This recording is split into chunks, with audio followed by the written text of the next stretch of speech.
রাত 8টা, তুমি বই খুলে বসেছো। টেবিলের উপর খাতা, পেন সব সুন্দর করে রাখা। দেখতে মনে হচ্ছে এবার সত্যিই অনেকক্ষণ পড়বে, কিন্তু 5 মিনিট পরেই মাথার ভিতরে অদ্ভুত কিছু শুরু হয়। আগের চ্যাপ্টারটাই তো পুরো শেষ হয়নি, এত কম সময় বাকি, আমি পারবো তো? ওরা তো আমার থেকে অনেক এগিয়ে। কাল টিচার যদি জিজ্ঞেস করে, এত পরেও যদি রেজাল্ট না আসে? আর তারপর হঠাৎ করেই তুমি বুঝতে পারো চোখ বইয়ের উপর থাকলেও মন সম্পূর্ণরূপে অন্য কোথাও চলে গেছে। এটাই সবচেয়ে ডেঞ্জারাস ডিস্ট্রাকশন। সব ডিস্ট্রাকশন মোবাইল না, কিছু ডিস্ট্রাকশন একদম সাইলেন্ট হয়, কেউ দেখতে পায় না, কিন্তু ভিতর থেকে একাগ্রতা খেয়ে ফেলে। আর টপাররা এই জায়গাতেই আলাদা। ওরা শুধু বই পড়ে না, ওরা নিজের মাইন্ডকেও ট্রেন করে। আজ আমি তোমাকে এমন একটা রুটিন বলবো যেটা শুধু কখন পড়তে হবে সেটা না, বরং কিভাবে পড়লে ব্রেন সত্যিই ফোকাস করবে সেটা শেখাবে। কারণ অনেক স্টুডেন্ট 6 ঘন্টা বই নিয়ে বসে থেকেও যতটা শেখে, কিছু টপার 2 ঘন্টায় তার থেকেও বেশি শিখে নেয়। তো পার্থক্য কোথায় জানো? ওরা পড়ার সময় নিজের মনের সাথে যুদ্ধ করতে জানে। তাহলে ইমাজিন করো ভোর 5টা 20, বাইরে এখনো পুরো আলো ফোটেনি, ঘরের ভিতর একটা শান্ত নীরবতা। এই সময় বেশিরভাগ স্টুডেন্ট কি করে জানো? বিছানায় শুয়ে ফিউচার নিয়ে টেনশন নেয়। এত সিলেবাস, আমি পিছিয়ে যাচ্ছি, সবাই এগিয়ে যাচ্ছে। কিন্তু টপাররা সকালে উঠে প্রথমেই ফিউচার নিয়ে প্যানিক করে না, ওরা শুধু আজকের দিনের উপর ফোকাস করে। কারণ তারা জানে ফিউচার চেঞ্জ হয় আজকের রিপিটেড দিন দিয়ে। তাই ঘুম থেকে উঠে প্রথম 10 মিনিট কোনো পড়া না, বরং মাথা শান্ত করা, জানালার সামনে দাঁড়ানো, ফ্রেশ এয়ার নেওয়া, নিজেকে মেন্টালি স্টেবল করা। কারণ প্যানিক মাইন্ড কখনো প্রপারলি লার্ন করতে পারে না। তারপর 5টা 40, এখন স্টাডি টেবিলে বসবে। কিন্তু একটা ইম্পর্টেন্ট ডিফারেন্স আছে। অনেক স্টুডেন্ট পড়তে বসেই পুরো সিলেবাসের কথা ভাবতে শুরু করে, কিন্তু টপাররা সেটা করে না। ওরা শুধু একটা টার্গেট নেয়, আগামী 45 মিনিট শুধু এই টপিক, ব্যাস। কারণ হিউম্যান ব্রেন একসাথে হিউজ প্রেশার হ্যান্ডেল করতে পারে না। তুমি যখন ভাবো আমাকে পুরো চ্যাপ্টার শেষ করতে হবে, ব্রেন তখন ভয় পায়। কিন্তু যখন বলো শুধু এই 2 পেজ বুঝবো, তখন ব্রেন শান্ত থাকে। এটাই স্মার্ট স্টাডি। তারপর প্রথম স্টাডি সেশন। সকালে টপাররা মুখস্থ কম করে, ওরা আন্ডারস্ট্যান্ডিং বেসড সাবজেক্ট বেশি পড়ে, যেমন math concept, physics logic, grammar structure, chemistry reaction flow. কারণ সকালে ব্রেন ফ্রেশ থাকে। এবং একটা ইন্টারেস্টিং জিনিস, টপাররা পড়ার সময় বারবার নিজের নলেজ টেস্ট করে।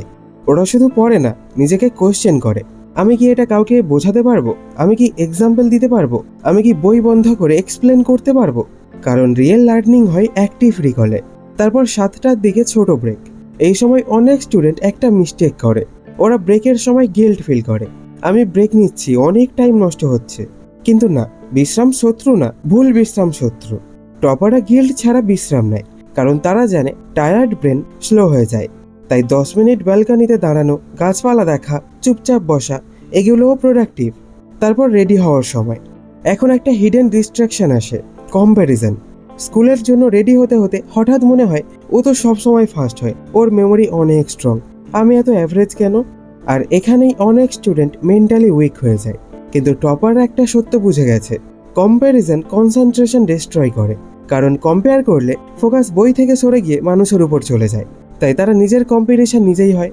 স্কুলে যাওয়ার সময়ও টপাররা মেন্টালি প্রিপেয়ার হয়, ভেবো না তারা সবসময় কনফিডেন্ট থাকে, অনেক সময় তাদেরও ভয় লাগে।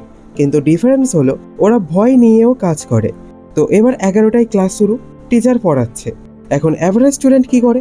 সে শুধু শোনে। কিন্তু টপার কি করে জানো? সে মাথার ভেতরে কানেক্ট করতে থাকে, নতুন টপিককে আগের টপিকের সাথে মেলায়।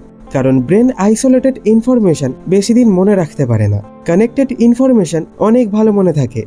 ক্লাসের মাঝখানে আবার ডিস্ট্রাকশন আসে, কিন্তু এবার সেটা একঘেয়েমি। হঠাৎ মনে হয় আর কত, কিছুই মাথায় ঢুকছে না, আজকে মাইন্ড কাজ করছে না। এই সময় টপাররা একটা টেকনিক ইউজ করে, ওরা ইনস্ট্যান্টলি অ্যাটেনশন শিফট করে। যেমন টিচারের এক্স্যাক্ট শব্দ ধরার চেষ্টা করে, নিজে নোট বানায়, ইম্পর্টেন্ট লাইন মার্ক করে। মানে মাইন্ড ড্রিফট করলেই নতুন এঙ্গেজমেন্ট তৈরি হয়। কারণ তারা জানে অ্যাটেনশন স্বাভাবিকভাবেই পালিয়ে যাবে, তাকে বারবার ফিরিয়ে আনতে হয়। এরপর 1:45-এ লাঞ্চ ব্রেক।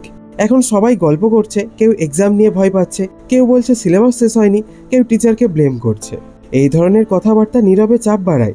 কিন্তু টপাররা এই সময় ব্রেন রিল্যাক্স করে, কারণ তারা জানে স্ট্রেসের মধ্যে লার্নিং পাওয়ার কমে যায়। তারপর লাঞ্চের পরের ক্লাস, এটাই হার্ডেস্ট সময়, কারণ বডি একটু স্লো ফিল করে। এই সময় অনেক স্টুডেন্ট মেন্টালি গিভ আপ করে দেয়। কিন্তু টপাররা এখানে ক্লাসে ছোট ছোট লক্ষ্য বানায়, যে এই পিরিয়ডে শুধু মনোযোগ দেব। তারপর 4টায় স্কুল শেষ। এখন সবচেয়ে ইম্পর্টেন্ট পার্ট শুরু, কারণ এই সময় brain tired, are tired brain over thinking শুরু করে। আজ এত কম পড়লাম, আমি পিছিয়ে যাচ্ছি, এভাবে হলে হবে না। এই ওভার থিঙ্কিং এনার্জি শেষ করে দেয়। তাই বাড়ি ফিরে টপাররা ইনস্ট্যান্টলি পড়তে বসে না, প্রথমে মাইন্ড রিসেট করে, ফ্রেশ হয়, শান্তভাবে খায়, 15 থেকে 20 মিনিট বিছানায় চোখ বন্ধ করে থাকে, কারণ শান্ত ব্রেন দ্রুত শেখে। তারপর ইভিনিং স্টাডি সেশন। এখন টপাররা কি করে জানো? ওরা সবচেয়ে কঠিন না, সবচেয়ে গুরুত্বপূর্ণ কাজ আগে করে, কারণ প্রোডাক্টিভ আর বিজি এক জিনিস না। অনেক স্টুডেন্ট ইজি কাজ করে নিজেকে প্রোডাক্টিভ ফিল করায়, কিন্তু টপার ইম্পর্টেন্ট কাজ অ্যাটাক করে, যেমন weak chapter revision, writing practice, previous mistake correction. আর একটা পাওয়ারফুল হ্যাবিট, ওরা ভুল অ্যান্সার কালেক্ট করে রাখে, কারণ টপাররা শুধু নতুন জিনিস শেখে না, পুরনো ভুলও অ্যানালাইজ করে। তারপর সন্ধ্যা। এখন অনেক স্টুডেন্ট ইমোশনালি উইক ফিল করে, কারণ সন্ধ্যায় মাইন্ড স্বাভাবিকভাবে ইমোশনাল হয়। তখন ফিউচার নিয়ে ভয় আসে, যদি না পারি, যদি বাড়ির সবাই হতাশ হয়। তবে টপাররা এই সময় একটা জিনিস মনে রাখে, ভয় মানে স্টপ সিগন্যাল না, ভয় মানে ইম্পর্টেন্ট কিছু করার চেষ্টা চলছে। তাই তারা ভয় পেলেও রুটিন স্টপ করে না। আর রাতের স্টাডি সেশনে টপাররা ম্যারাথন স্টাডি করে না, বরং ডিপ স্টাডি করে। একটা টপিক নিয়ে কমপ্লিটলি ঢুকে যায়, এবং সবচেয়ে ইম্পর্টেন্ট, ওরা পড়ার সময় পারফেকশন খোঁজে না। অনেক স্টুডেন্ট একটা পেজ পারফেক্টভাবে বুঝতে গিয়ে 1 ঘন্টা স্পেন্ড করে দেয়, কিন্তু টপাররা সেখানে প্রোগ্রেস খোঁজে, কারণ পারফেকশনের পিছনে দৌড়ালে কনসিস্টেন্সি মারা যায়। তারপর ডিনার। খাওয়ার সময়ও তারা পড়ার প্রেশার নিয়ে বসে থাকে না, কারণ ব্রেনের রিকভারি দরকার। এরপর 30 মিনিট লাইট রিভিশন। এই সময় তারা মোস্টলি রিকল করে, বই বন্ধ করে মনে করার চেষ্টা করে, কারণ রিকগনিশন আর রিকল কমপ্লিটলি ডিফারেন্ট। যেমন দেখলে মনে হওয়া ইজি, কিন্তু নিজে মনে করতে পারা ডিফিকাল্ট, আর টপাররা ডিফিকাল্ট ট্রেনিংটাই বেশি করে। তারপর রাত 10টা। ঘুমানোর আগে তারা একটা কাজ করে, নিজেকে ইনসাল্ট করে না। অনেক স্টুডেন্ট রাতে শুয়ে ভাবে, আমি ইউজলেস, আমার দ্বারা হবে না। এই সেলফ টক কনফিডেন্স ডিস্ট্রয় করে। তবে টপাররা নিজের সাথে এনিমির মতো কথা বলে না, ওরা সৎ থাকে কিন্তু নিষ্ঠুর না। যেমন আজ ফোকাস কম ছিল, কাল ইমপ্রুভ করব। এই মাইন্ডসেট লং টার্ম কনসিস্টেন্সি তৈরি করে। তারপর ঘুম, কারণ তারা জানে অতিরিক্ত কাজ করা মস্তিষ্ক না, বরং পুনরুদ্ধার করা মস্তিষ্ক বেশি পাওয়ারফুল।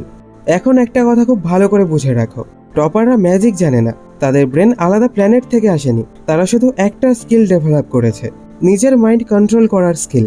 যখন ডিস্ট্রাকশন আসে ওরা প্যানিক করে না, যখন ভয় আসে ওরা থেমে যায় না, যখন কনসেন্ট্রেশন পালায় ওরা আবার ফিরিয়ে আনে। আর এই রিপিটেড রিটার্নই একসময় এক্সট্রা অর্ডিনারি ফোকাস তৈরি করে। তাই নেক্সট টাইম পড়তে বসে যদি মাইন্ড অন্যদিকে চলে যায়, নিজেকে উইক ভাববে না, তাহলে ফোকাস কিন্তু স্বাভাবিকভাবেই ভেঙে যাবে। টপার হওয়ার সিক্রেট হলো যতবার মাইন্ড পালাবে ততবার শান্তভাবে তাকে আবার বইয়ের কাছে ফিরিয়ে আনা। তো ভিডিওটা কেমন লাগলো আর ক্লাসে তোমার রোল কত, কমেন্ট করে আমাকে জানিও, তবেই তোমার জন্য আমি পারফেক্ট ভিডিও আরও নিয়ে আসতে পারবো। তাহলে দেখা হবে পরের এমন এক সুন্দর ভিডিওর সাথে। তাই ভালো থেকো, সুস্থ থেকো, ধন্যবাদ।